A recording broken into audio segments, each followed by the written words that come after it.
এই দলটি বিশ্বাসযোগ্য নয়, কারণ 1971 সালে এই দলটি আমাদের স্বাধীনতার বিরোধিতা করেছে। আপনারা সবাই জানেন তো, এই দলটি পাকিস্তান আন্দোলনের বিরোধিতা করেছিল। তারা এই দেশের মানুষের কল্যাণ চায় না বলেই তখন পাকিস্তানের বিরুদ্ধে করেছে, পরবর্তীকালে তারা বাংলাদেশের স্বাধীনতার বিরুদ্ধে করেছে।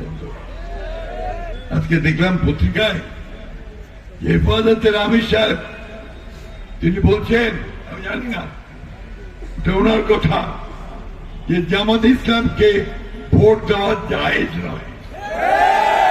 পত্রিকায় এখনই দেখলাম আমাদের চরমনার পীর সাহেব, যিনি তার সঙ্গে গার্ড ছড়াতে ছিলেন, একসাথে 11 দল করেছিলেন, তিনি বেরিয়ে এসে বললেন এর চেয়ে বড় মিথ্যাবাদী দল আর নাই।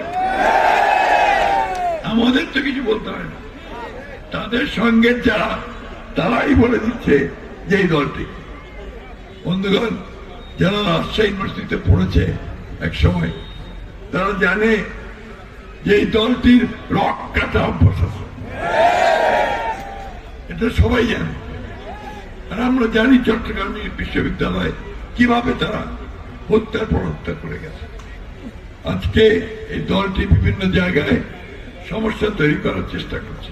সেই জন্য আমাদেরকে সজাগ থাকতে হবে। আমরা কোনো মতেই এই নির্বাচনকে বানচাল হতে দিতে পারি না, এবং 12 তারিখের নির্বাচনকে এই দেশের জনগণের বিজয় নির্বাচনে নিয়ে যেতে হবে। আর সেই বিজয় হবে বিএনপির বিজয়, সেই বিজয় হবে ধানের শীষের বিজয়, সেই বিজয় হবে আমাদের আজাদের বিজয়। এই ধানের শীষকে নিয়েই আমাদের এগিয়ে যেতে হবে। বন্ধুগণ, যে নেতা আমাদেরকে দিক নির্দেশনা দেয় জাতির কল্যাণের জন্য, মানুষের কল্যাণের জন্য, আমরা তো তার দিকেই যাবো নাকি যারা শুধু বিভাজনের রাজনীতি করে তাদের দিকে।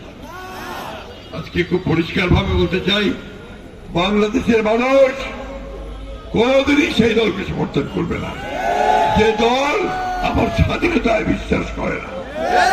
খুব পরিষ্কার কথা, আমি অন্তত করতে পারি না, আমার দেশের মানুষ করতে পারে। যারা স্বাধীনতায় বিশ্বাস করেনি তাদের কাছে কি বাংলাদেশ নিরাপদ হতে পারে? তাদের হাতে তার দায়িত্ব কিভাবে দিতে পারে? বন্ধুগণ, আজকে এগুলো খুব প্রাসঙ্গিক। এই নির্বাচনটি পুরোপুরি একটা রাজনৈতিক সিদ্ধান্তের নির্বাচন। আপনি কি অতীতে ফিরে যাবেন নাকি আপনি সামনের দিকে আগাবেন? বন্ধুগণ, বিএনপি পারে একমাত্র একটা স্টেবল ইকোনমি দিতে, একটা স্থিতিশীল অর্থনীতি, মানুষের চাহিদা পূরণ করতে এবং দেশকে সামনের দিকে এগিয়ে নিতে পারে। জামাত ইসলামের সেই অভিজ্ঞতা কোনোদিনও ছিল না এবং ভবিষ্যতে তারা সেটা করতেও পারবে না।